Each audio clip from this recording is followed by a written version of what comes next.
So today I want to go through a penalty charge notice. I had a case that really kind of throws light into how these people really work behind the scenes, and it's not in a good light. So let's go through it, and you'll see what I'm talking about. So this is a charge I had for, I think, entering a yellow box, and we went back and forth. I had two appeals turned down very quickly, and then the matter went to the tribunal, and I had a tribunal date, I think, on a Friday, and the council sent me this letter out of the blue on the Wednesday evening, so less than 48 hours before the date of the tribunal. And suddenly they said, thank you for writing to us about the above penalty charge notice. I'm writing in connection with your appeal to the London Tribunal's Environment and Traffic Adjudicators. We have decided, without prejudice to our position, to cancel this penalty charge notice.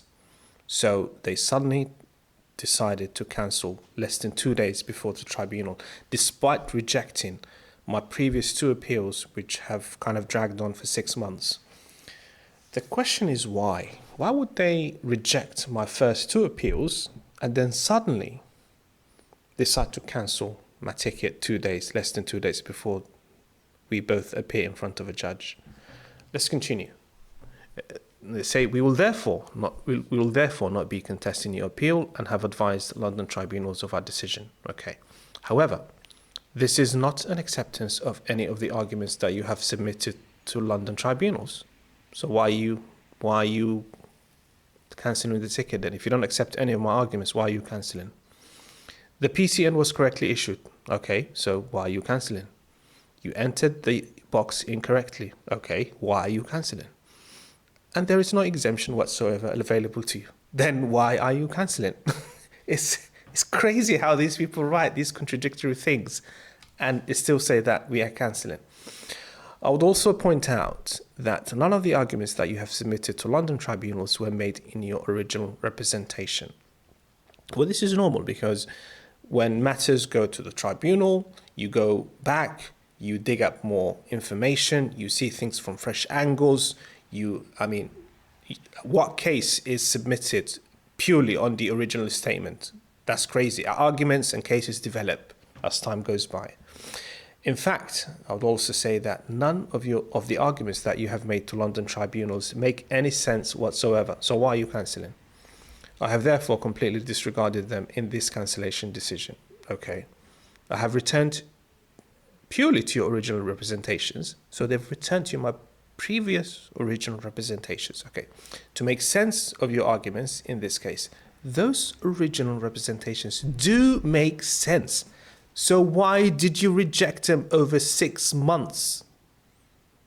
If they make sense, why did you reject them over 6 months? I have a theory. But let's just finish the letter. In your original representations, you only argued that you intended to turn right and noticed very late that the right turn out of the box was closed due to road closure. On this basis, we are prepared to use our discretion to offer you a cancellation purely as a gesture of goodwill. Absolute rubbish. It's not a gesture of goodwill, and I'll tell you exactly what happened. So here is my theory, and I think it's been backed up by years of experience of me dealing with kind of traffic and parking tickets. I think the reason they say they went back to my first representations, I think 2 days before the case went to a judge, I think this is the first time someone, a human being with experience, who knows the rules and regulations, this is the first time that they've looked at this case. Before that, it was either just robots or back office staff that don't really have any knowledge about how things work. So this is the first time that someone looked at it. And the person that looked at it kind of saw that if this went in front of a judge, they are going to be in real trouble and I'll go through the case in a different video, because this would have exposed the yellow box junction as kind of not constructed in a lawful way, and the judge might have ruled that they need to refund previous tickets that were issued to similar cases. And I don't think they wanted to put themselves in that position. I think that is purely the reason they cancelled. It's pure risk mitigation, because they thought that if this goes in front of a judge, we are in trouble. That is the only reason. All these arguments about going back to my previous is absolute BS. None of it is true, I don't think. They just thought they would lose in front of a judge and be criticized. And the other thing it shows is that your first couple of appeals don't really go in front of someone who is genuinely looking at the merits of your appeal. I think they kind of almost auto reject, hoping that by the first, second appeal, people get tired and just pay up. So it's almost like a money making machine where they just reject, and just before a judge, that's when someone who knows what they're doing looks at the ticket, and then they decide if to go ahead or cancel. So the lesson from this is when you make an appeal that you're confident about, do not just give up. Just go all the way to a tribunal. I mean, this is not like legal advice. I'm just sharing my experience, because from my experience, real human beings who know the rules do not look at your appeal. They just get auto-rejected. And this is perfect evidence. If anyone wants to argue, this is perfect evidence.